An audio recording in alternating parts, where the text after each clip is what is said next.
Hello everyone, welcome back. So today we are going to dive into one of the most underrated clustering algorithm, that is DBSCAN. Now, if you have studied k-mean before, you already know its biggest weakness, that you have to tell how many cluster you want. What if you don't know? And what if the data is messy, has weird shape and outliners scattered everywhere? Okay, so k-mean just breaks there. Here we exactly have a DSP-CAN. DSP-CAN stands for Density Based Partial Clustering of Applications with Noise. Big name, but actually very super intuitive. Here's my favorite analogy. Imagine you are in a city from a plane at night. You see bright and dense patches of light. Those are the cities you cluster. Then you see fainted scattering light at the edges of they are the small towns and the border regions, and there where it is complete darkness, they are the inhabited land, or basically the noise. So DBS scan does exactly the same with your data. It finds the dense region automatically no matter what shape you are having. So what makes DBS scan works, it has two hyperparameters. First one is the epsilon.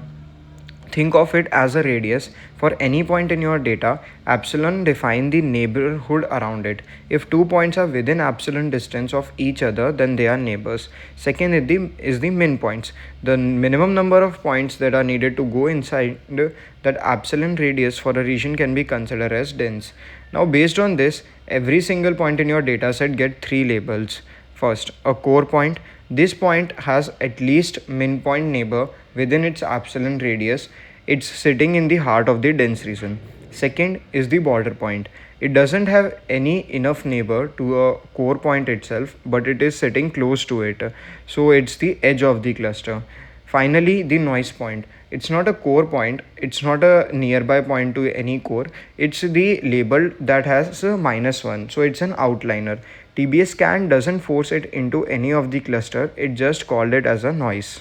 Okay, so let's move forward towards the next section, the algorithm and choosing the parameter. So how this algorithm runs is: step 1, pick any unvisited point and find all its neighbor within the epsilon. Step 2, check if the density is enough, and if the neighbor count is less than the min points, mark it as a noise for now. It might get pick up later, but just for now you mark it as a noise. Step 3, expand the cluster, take all the neighbors to this core point and add them to the cluster. And for every new point, you just add recursively, pull its neighbor towards it. Okay, step 4, repeat the whole thing for every unvisited point. This expanded behavior is called as density reachability, and this is the reason why DBS scan can find elongated ring shape and completely irregular clusters that k-means could never handle. Now here's a question, that how you will pick the value of epsilon and the min points. So for the min points, there's a simple thumb rule that use at least d plus, where d is the number of features in your data. So use at least d plus 1, so that for 2D data, it starts with the min points equal to 4. Higher points means strict density requirement, so more points get labeled as noise. For epsilon, there is a clever trick, that is the k distance plot. Here what you do is, for every point, calculate the distance of its kth nearest neighbor, where k is the min point -1. Sort all those distance and plot them. You'll see the curve dropping steeply at a point. So that's the knee or the elbow of your curve, and that's your epsilon value. Okay, we have already discussed about this knee and elbow finding of a curve. Yes, moving forward towards the evaluation, comparison, and the key takeaway. So we have our cluster, but how do we know if they are good or not? DBSCAN doesn't minimize any objective like WCSS in k-mean, which we have already talked about. Instead, we use two matrices. First one is the silhouette score. For every point, it compare how close the point is to its own cluster versus how far it is to the nearest other cluster. The score ranges from -1 to +1. Closer to 1 means well separated, tightly clustered. And one thing to note, that noise points are excluded from the calculation entirely. Okay, second is the noise ratio, simply the fraction of point labeled as noise. It is very high, your epsilon is probably too small or min point too large.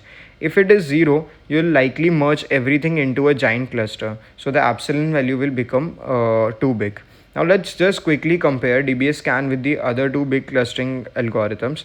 So k-mean is fast, simple, but it only works on the spherical cluster. If you need to define it needs you to define the value of k and has zero tolerance for the outliners.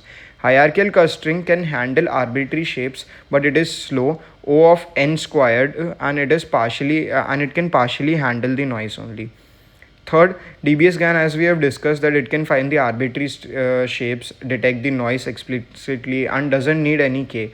The trade-off is that its sensitivity on the choice of the epsilon value and the min point value. So it is assumed that the uniform density across all the cluster is being maintained while we are searching for the DBSCAN. Okay. Now here are some other things related to it, so now let's just wrap up about it. One last thing before ending is that always standardize your feature before running the DBSCAN, since it's entirely a distance based. So if one of the feature is in 1000, another is in decimal, then the distance calculation get completely dominated by the large scale featuring. Okay. So wrap up, we can say that use DBSCAN when you have cluster of irregular shape and the data has noises, and use the k distance plot for the epsilon. Use min points roughly to equal to the 2 times of your dimension, and standardize your data, and if density vary a lot across the cluster, then switch to HDBSCAN. Okay, so that's from my side. Thank you.